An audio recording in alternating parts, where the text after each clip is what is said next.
रशीदी जी आपसे और उसके बाद समाजवादी पार्टी से मैंने आपसे कई बार पूछा, रशीदी जी आप उसको कहां पहुंचा देते हैं, लेकिन पॉइंट पे नहीं आते। प्लीज बताइए, पूछता हूं मैं और पूछता है भारत आज। रशीदी जी, जब मुसलमान एकता की बात होती है और मैं आपसे 7वीं 8वीं बार पूछ रहा हूं, तब तो देश बचाने की बात आ जाती है। हिंदू एकता की बात होती है, हिंदू मत बटो की बात होती है, तो आपको लगता है कि देश में दंगे होने की बात हो रही है। हिंदू एकता से आप देश के दंगों को कंपेयर करते हैं और मुसलमान एकता से आप देश को बचाने की बात करते हैं। जरा प्लीज समझाइए। नाइक जी को बहुत हंसी आ रही है, अजय जी उनसे भी समझेंगे, and then your counter. Rashidi ji please बताइए।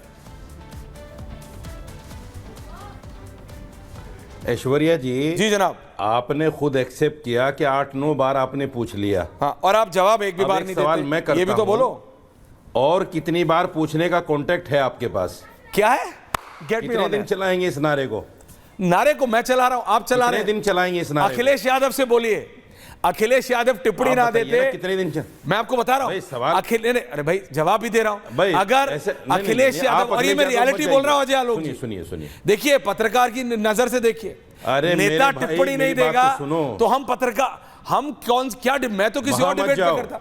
मेरी डिबेट वक्त पे होती, मेरी डिबेट महाराष्ट्र पे होती। अगर अखिलेश यादव पीटने की बात नहीं करते तो मैं नाहिद लारी खान से ये पूछ रहा होता कि अबू आजमी 5 सीट कांग्रेस को दे रहे हैं, 5 सीट कांग्रेस से कर रहे हैं, नहीं तो 25 कर रहे हैं। उन्होंने मुझे पूछने नहीं दिया। अखिलेश यादव चाहते ही नहीं कि महाराष्ट्र के इलेक्शन की बात हो। आप अपने मित्र अखिलेश यादव से पूछिए। मैंने आपसे सवाल क्या कर तो मैं जवाब भी तो दे रहा हूं। आपने फिर 5 मिनट बोलने का इरादा कर लिया। नहीं, मेरा तो इरादा पूरा 40 मिनट बोलने का है। मेरे इरादे पे मत 5 मिनट बोलने का। मैं तो पूरा दृढ़ निश्चय लेके आता हूं। मेरी बात सुनो, लेकिन आपका जवाब चाहिए मुझे। जी बताइए। मेरा जवाब पूरा सुनो। जा पूरा बताइए। हाँ, पूरा जवाब सुनो। थैंक यू, बोलिए पूरा। चलिए, ये तो आपने अपने वक्तव्य में जाहिर कर दिया कि अभी 8-10 दिन या 15-20 दिन या महीना चलाएंगे इसको आप। खैर चलाइए, आपकी मर्जी है। दूसरी बात यह है, एक बहुत बड़ा सवाल है। सवाल सबसे बड़ा ये है कि बट कौन रहा है और कटेगा कौन? ये बहुत बड़ा सवाल है। क्या इसका जवाब योगी जी दे सकते हैं? कौन कटेगा? अजय आलोक जी को रखिए। और काटेगा कौन? ये 3 सवाल हैं। बटेगा कौन, कटेगा कौन और काटेगा कौन? ये 3 बहुत बड़े सवाल हैं। अगर कोई इसका जवाब दे सके तो मैं उसका आभारी रहूंगा। आपने इतना बड़ा नारा बना दिया इसको कि साहब राम मंदिर जैसा नारा बन गया। अरे भाई, आरएसएस ने इस नारे का थोड़ा सा समर्थन क्या कर दिया? आपने तो पूरा इरादा कर लिया कि योगी जी को प्राइम मिनिस्टर बना के छोड़ेंगे। आरएसएस की बात नहीं, मैं तो अखिलेश यादव बाकायदा घोषित ना कर दे कि अगला चुनाव योगी जी की सूरत पे लड़ा जाएगा, जब तक आप छोड़ेंगे नहीं शायद। नहीं, आप बहुत चिंतित हैं। दूसरी बात ये, आप मुझे, मैं बार-बार 29 तक देयर इज नो वैकेंसी। सुनिए, 29 तक देयर इज नो वैकेंसी। मैं बार-बार, प्रधानमंत्री नरेंद्र मोदी हैं और तीसरी बार जीत के आए हैं। मुझे बीच में क्योंकि आप देखिए, नहीं इसलिए बोल रहा हूं क्योंकि आपकी आदत है, आप हर जगह हवाई फायर करते हैं। मोदी पे भी कर दो, योगी पे भी कर दो। अखिलेश यादव पे क्यों नहीं आपके मुंह से कुछ निकल रहा? अगर अखिलेश यादव ना कटेंगे ना बटेंगे, हम तो पीटेंगे, तो अखिलेश यादव से भी तो पूछो किसको पीटोगे। अगर वो ये नहीं बोलते तो मैं आज डिबेट करता ही नहीं। तो आप कोई नरेंद्र मोदी की पार्टी के थोड़ी हो, उनसे भी पूछो। का प्रवक्ता हूं क्या? तो आप क्या बीजेपी के प्रवक्ता हो क्या? आप जब उनसे पूछ रहे हो तो उनसे भी पूछो। नहीं, पिटने और कटने में बहुत फर्क है। हाँ सुनो, पिटने और कटने में बहुत फर्क है।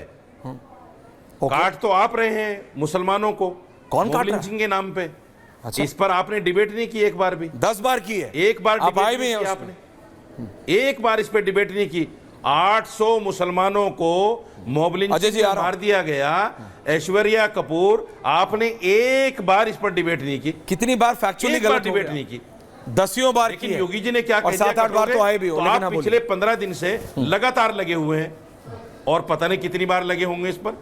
मेरा मानना सिर्फ यह है, देखिए ये नफरती बयान है और ऐसा नफरती बयान है कि देश में जिससे जहर घुलेगा, देश में गृह युद्ध जैसी स्थिति पैदा होगी, देश बटने की कगार पे जाएगा। हालांकि ऐसा अब नहीं होने देंगे, न मुसलमान न हिंदू। लोग समझ गए हैं कि ये लोग नफरती हैं। आप कह रहे हैं बांटना बीजेपी चाहते हैं, नफरती है? इसीलिए 2024 के इलेक्शन आप कह रहे हैं में बीजेपी यूपी में नफरती जो है? सबक सिखाया है हाँ। यूपी के लोगों ने बीजेपी को, वो क्या कम था? ओके, अजय आलोक जी का सबक जवाब लेना दे रहा है। चाहिए था अजय बीजेपी जी, को रशीदी कि जी हमें कह रहे हैं नफरत की राजनीति नहीं बीजेपी करनी नफरती चाहिए। है, देश में बीजेपी नफरत बांटना की चाहती है, और वो राजनीति कहते हैं नहीं करनी स्लोगन को लेके, लेकिन समझ जिसको नहीं आ रहा आरएसएस ने भी इनको। बैक कर दिया, प्रधानमंत्री ने भी अपने तरीके से बोल दिया, कौन बट रहा है, कौन कट रहा है और कौन काट रहा है। अजय आलोक जी। देखिए ऐश्वर्या जी, मुझे आश्चर्य है कि राशिद साहब बीजेपी के खिलाफ इतना जहर उगल रहे हैं, रशीदी जी, लेकिन बड़ा कन्वीनियंटली भूल जा रहे हैं कि इसी अखिलेश यादव की सरकार में 2012 से 17 के बीच 1586 दंगे हुए, जिसमें हिंदू भी मारे गए, मुसलमान भी मारे गए। हाँ, अलग बात है कि मुसलमानों को प्रोटेक्शन मिलता गया और हिंदुओं को भगाते चला गया। चाहे कैराना हो, चाहे मुजफ्फरनगर हो, हिंदुओं को घर बार छोड़ के भागना पड़ा। राशिदी जी बहुत सिलेक्टिवली भूल जाते हैं कि बिहार में किशनगंज, पूर्णिया, कटिहार, ये जितने सीमावर्ती ज़िले हैं, वहाँ से बांग्लादेशी मुसलमान घुस के सबको भगा रहे हैं, चाहे वो हिंदू भागे हों, और अब तो देसी मुसलमानों को भी भगाया जा रहा है। अगर बटेंगे तो कटेंगे से इतनी मिर्ची लगने की क्या बात है भाई?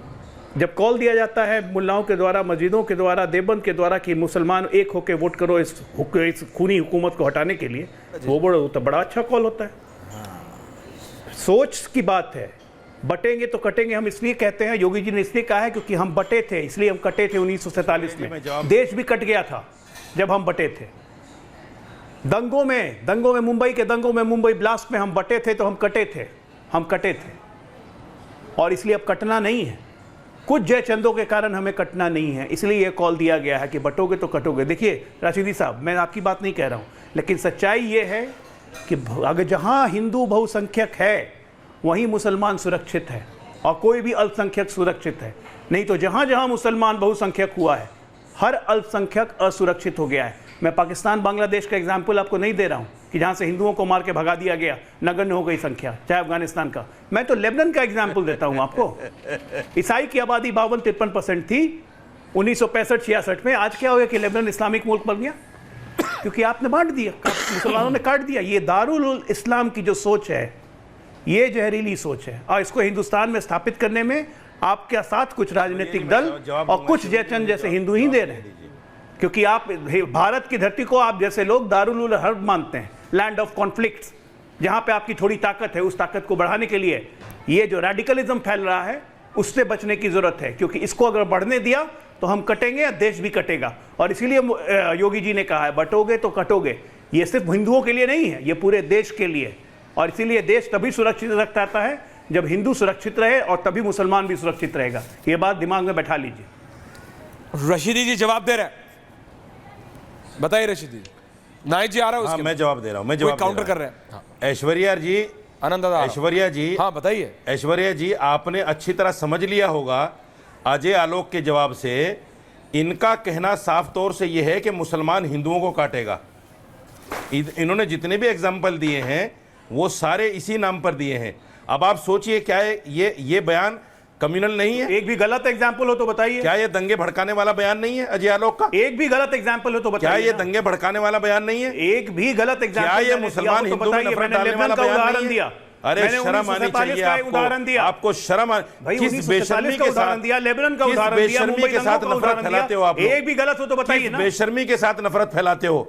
नफरत नहीं फैला रहे, सच्चाई बोल रहे हैं। याद नहीं है, और आपको सच्चाई सुनने में दिक्कत होती है। याद नहीं है, आपकी सोच बता रहा हूं। 800 मुसलमानों की मोबिलाइजेशन याद नहीं है। आप जैसे गाय के नाम पर क्या है? आप किसने नारा दिया मुसलमान के दोस्तान? सुनिए, सोच क्या है वही बता रहा हूं। ये जानना देश को बहुत जरूरी है। आपके बात यहाँ पे सुनने के लिए नहीं बैठे हैं।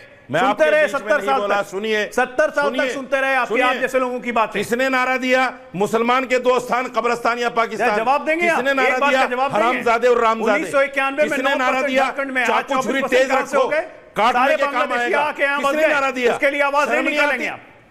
शर्म नहीं आती? बांग्लादेश, पाकिस्तान, लबनान, नारा नहीं दिया, नारा दिया बटोगे तो कटोगे, इसलिए बटना नहीं है।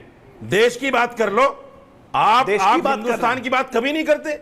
हमेशा पाकिस्तान, बांग्लादेश और लबनान पहुंच जाते हो, सीरिया और कश्मीर पहुंच जाते हो। हम तो पाकिस्तान की बात कर रहे हैं, अफगानिस्तान की कभी बात नहीं करते। 2 करोड़ रोजगार कहां है? कश्मीर क्या पहुंच जाता है? कश्मीर में क्या किया? वहां से भी तो हिंदुओं को मार मार के भगा दिया। नौकरियां कहां गई? वहां से भी तो हिंदुओं को रालिब चालिब गालिब का नारा देकर भगा दिया। ओके कौन थे वो लोग? खा गया। कौन थे वो अरे लोग? काला धन किन्होंने एक-एक नाम करके, दिया प्लीज, था? एक-एक आरिफ RBI तालिब का का सरप्लस खा गया। कश्मीर में आरबीआई का सारे सरप्लस खा कश्मीरी गया। पंडितों को भगा दिया, मारा उनको। सारी सरकारी एजेंसियां अरे कितने को निजी हाथों मारेंगे में आप दे दी लोग? आपने। आप जैसे अच्छा, नबी अब सरकारी आपको एजेंसी, कहना, लोग कह रहे हैं, आप जैसे लाल नफरती किला पे चोट टॉपिक पे रहते हैं, टॉपिक पे, अपने नहीं देंगे। अजय जी